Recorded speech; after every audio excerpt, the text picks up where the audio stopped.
भारत के 28 राज्यों में से एक उत्तराखंड के प्रमुख शहर हल्द्वानी इवनिंग न्यूज में आप सभी का स्वागत है।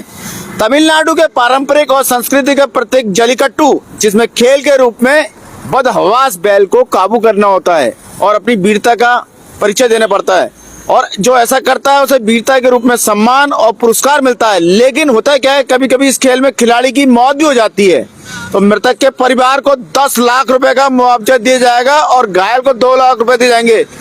चेन्नई स्थित पार्टी मुख्यालय में जिला सचिवों की बैठक में भाग लेने के बाद श्री पलानीस्वामी ने उक्त घोषणा करी। उधर चुनाव नजदीक आते ही लोक लुभावन सौगात का दौर जारी है। एआईडीएमके महासचिव एडप्पी के पलानीस्वामी ने 5 और चुनावी वादे किए हैं, जिनमें चावल राशन कार्ड धारकों को प्रतिवर्ष 3 खाना बनाने के गैस सिलेंडर उपलब्ध कराएंगे, बैंकों के से लिए गए ऋण, शिक्षा ऋण माफ करना, वृद्धावस्था पेंशन को 1200 रुपए की जगह 2000 रुपए प्रति माह करना। और दर्शकों को बता दें, तमिलनाडु में विधानसभा चुनाव इस वर्ष के अप्रैल मई में होने। इधर डीएमके के संसदीय दल के नेता कनिमोझी ने कहा, कांग्रेस के साथ सीट बंटवारे को लेकर बातचीत का क्रम लगातार जारी है और केवल इस उद्देश्य के लिए नियुक्त समिति ही सीट आवंटन और संबंधित मुद्दों पर चर्चा करेगी। घोषणा उपरांत शामिल करने के लिए विभिन्न संगठनों के प्रतिनिधियों के साथ चर्चा करने, उनके विचार और सुझाव प्राप्त करने के बाद पत्रकारों से बात करते हुए घोषणा पत्र समिति की प्रमुख सुश्री कनिमोझी ने कहा कि समिति मुख्यमंत्री की स्वीकृति के साथ शामिल करने के लिए उपयुक्त सुझावों पर विचार करेगी। जब उनसे पूछा गया कि क्या कांग्रेस की मांग अधिक है, तो उन्होंने जवाब देने से इनकार कर दिया और कहा कि सीटों पर अभी चर्चा नहीं हुई है। उन्होंने आगे कहा, डीएमके के अध्यक्ष और मुख्यमंत्री एमके स्टालिन इस बात की घोषणा करेंगे कि क्या और राजनीतिक दल डीएमके के गठबंधन में शामिल होंगे या होते हैं। इधर मुख्यमंत्री के विजयन की टिप्पणियों के विरोध में यूडीएफ सदस्य प्रश्नकाल के दौरान सदन से बाहर चले गए। विपक्ष के नेता ने एलडीएफ सरकार पर केंद्र में भाजपा सरकार को खुश करने के लिए सदन में सोनिया गांधी और प्रियंका गांधी को बदनाम करने का आरोप लगाया। जी हाँ, ये बड़ा आरोप है। सबरीमाला स्वर्ण चोरी विवाद ने केरल विधानसभा में हंगामा मचाए रखा। विपक्षी संयुक्त लोकतांत्रिक मोर्चा यानी कि यूडीएफ ने कार्रवाई का बहिष्कार किया और प्रश्नकाल के दौरान वॉकआउट कर दिया। हालांकि प्रश्नकाल केवल सत्ताधारी दल के विधायकों की उपस्थिति में ही जारी रहा। प्रश्नकाल के शुरुआती आधे भाग में विपक्षी और सत्ताधारी दल के विधायकों ने सबरीमाला स्वर्ण चोरी को लेकर एक दूसरे पर आरोप प्रत्यारोप लगाए, जिससे कार्रवाई बाधित हुई। इधर बंगाल पहुंचते तो जी हाँ, ममता पहुंची सुप्रीम कोर्ट, वकील बनकर करेगी खुद मामले की पैरवी। जी हाँ, पश्चिम बंगाल मुख्यमंत्री ममता बनर्जी राज्य में आयोजित विशेष गहन पुनरीक्षण यानी SIR अभ्यास की जी हाँ वैधता को चुनौती देने वाले एक मामले में भारत के मुख्य न्यायाधीश सूर्यकांत की अध्यक्षता वाली सर्वोच्च न्यायालय की पीठ के समक्ष व्यक्तिगत रूप से उपस्थित हुई और उपस्थित होने के साथ साथ बहस करने की अनुमति मांगने वाली एक अंतरिम याचिका दायर करते हुए ममता बनर्जी ने दावा किया कि भारत निर्वाचन आयोग यानी कि ECI राज्य को निशाना बना रहा है, क्योंकि किसी अन्य राज्य में यह प्रक्रिया नहीं चल रही, वहां सूक्ष्म पर्यवेक्षकों की नियुक्ति नहीं की गई है। आपको बताया चले, उत्तराखंड में भी करीब 20 लाख नाम कट रहे हैं। सबसे ज्यादा दून में, उसके बाद उधम सिंह नगर में और हरिद्वार में, उसके बाद छोटे छोटे पहाड़ों में क्योंकि आबादी कम है। तो दर्शकों को बता दें, बात चल रही पश्चिम बंगाल में मतदाता सूची। यहाँ पे बंगाल में जो है पश्चिम बंगाल में 16 दिसंबर 2025 को जारी किया गया था। पश्चिम बंगाल के 58 लाख से अधिक मतदाताओं के नाम हटा दिए गए। मतदाता सूची में कई विसंगतताएं पाई गई हैं, जिनसे कम उम्र के लोगों की असमान रूप से अधिक मृत्यु, नाम हटाने में लैंगिक भेदभाव और कुछ विशेष समुदायों के नाम दूसरों की तुलना में अधिक हटाए जाने शामिल हैं।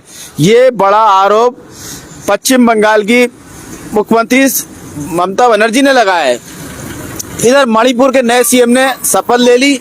जी हाँ, श्री खेमचंद को इम्फाल के लोक भवन में मणिपुर के राज्यपाल अजय कुमार भल्ला ने आज सायं 6 बजे शपथ ग्रहण समारोह में शपथ एवं गोपनीयता की शपथ दिलाई। नवगठित राष्ट्रीय लोकतांत्रिक गठबंधन यानी कि एनडीए सरकार ने मंगलवार को बिहार विधानसभा में वित्तीय वर्ष 2026-27 के लिए 3,47,000 करोड़ रुपए का बजट पेश किया, जिसमें शिक्षा, प्रौद्योगिकी, नवाचार और सामाजिक न्याय पर प्रमुख जोर दिया गया।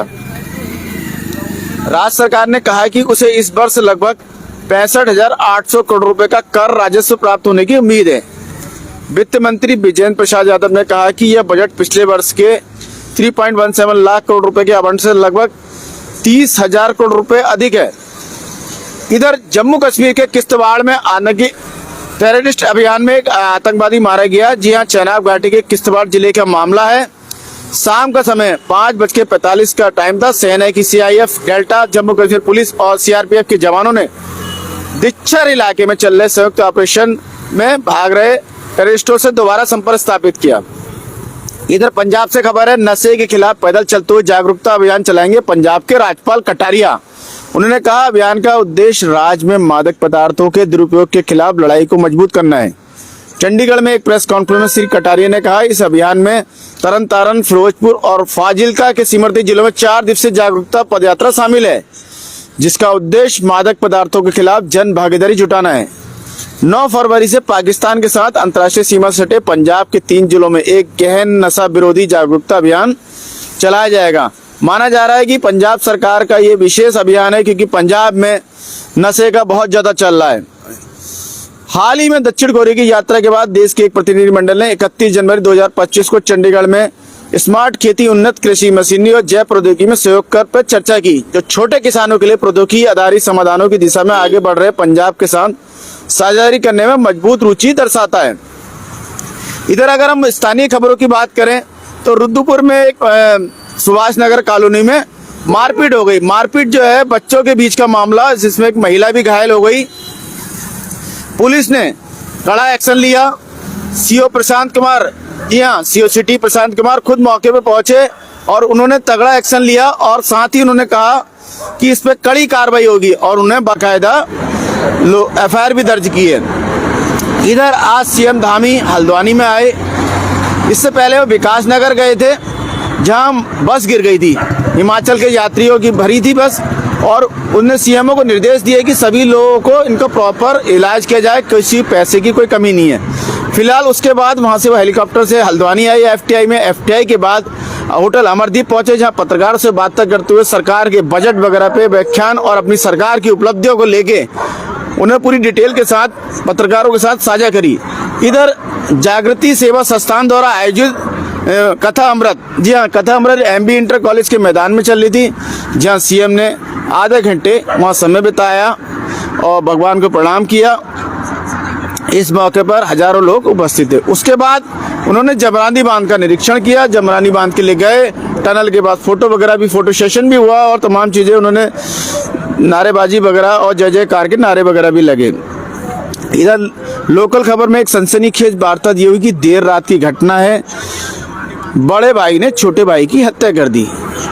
नशे में आया था संदीप और अपने छोटे भाई संजय को पास में लोटा पड़ा था और नशे में था। तैश में आकर उसने मुंह पे दनादन लोटे इतने मारे और पटक पटकी की उसके उन्होंने दम तोड़ दिया।